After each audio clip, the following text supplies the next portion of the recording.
ಇನ್ನು ವಾಲ್ಮೀಕಿ ಅಭಿವೃದ್ಧಿ ನಿಗಮದ ಅಕ್ರಮ ವಿಚಾರ ಇದು ವಿಧಾನ ಪರಿಷತ್ನಲ್ಲೂ ಕೂಡ ಪ್ರಸ್ತಾಪ ಆಯಿತು. ಪರಿಷತ್ ಸದಸ್ಯ ಸಿಟಿ ರವಿ ನಿಲುವಳಿಯನ್ನ ಕೊಟ್ಟಿದ್ದೀವಿ, ನೂರಾರು ಕೋಟಿ ರೂಪಾಯಿ ಹಗರಣ ಆಗಿದೆ, ಚರ್ಚೆಗೆ ಅವಕಾಶ ಕೊಡಿ ಅಂತ ಒತ್ತಾಯಿಸಿದ್ರು.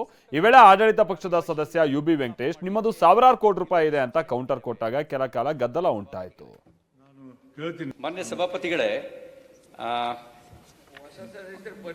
ವಿಧಾನ ಪರಿಷತ್ತಿನ ಕಾರ್ಯವಿಧಾನ ನಿಯಮ 59ರ ಮೇರೆಗೆ ಪ್ರಸಕ್ತ ವಿಧಾನ ಪರಿಷತ್ತಿನ ಅಧಿವೇಶನದಲ್ಲಿ ಪ್ರಸ್ತಾಪ ಮಾಡಲಿಕ್ಕೆ ನಿಲುವಳಿ ಸೂಚನೆ ಕೊಟ್ಟಿದ್ದೇವೆ.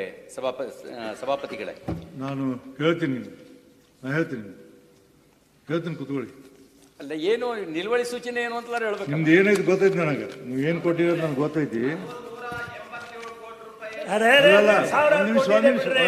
ಒಂದ್ ನಿಮಿಷ ಮಾತಾಡಕ ನನ್ನ ಮಾತು ಕೇಳಿ,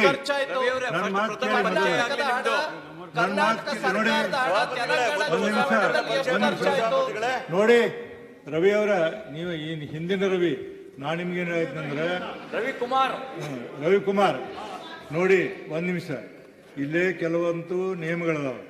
ನಿಯಮವನ್ನು ಬಿಟ್ಟು ನಾನು ಹೋಗೋದಿಲ್ಲ. ಏನೇ ಒಂದು ನೀವು ಇದನ್ನ ಕೊಟ್ಟಿರಲ್ಲ, ಇದನ್ನ ನಾನು ಕ್ವಶನ್ ಅವರ್ಸ್ ಆದ ನಂತರ ಇದ್ರ ಬಗ್ಗೆ ನಿಮ್ಗೆ ತಿಳಿಸ್ತೀನಿ.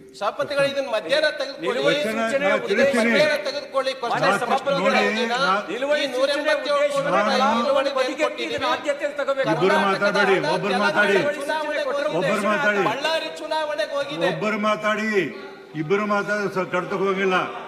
ಸಭಾಪತಿಗಳೇ, ನಿಲುವಳಿ ಸೂಚನೆಯ ಉದ್ದೇಶನೇ ಉಳಿದೆಲ್ಲ ಕಲಾಪವನ್ನ ಬದಿಗೆತ್ತಿ ಇದನ್ನ ಆದ್ಯತೆ ಮೇರೆಗೆ ಚರ್ಚೆಗೆ ತೆಗೆದುಕೊಳ್ಬೇಕು ಅನ್ನುವಂತ ಉದ್ದೇಶದಿಂದಲೇ ನಿಯಮ 59ರ ಅಡಿಯಲ್ಲಿ ನಾವು ಇದನ್ನ ಪ್ರಸ್ತಾಪನೆ ಮಾಡಿದ್ದೇವೆ.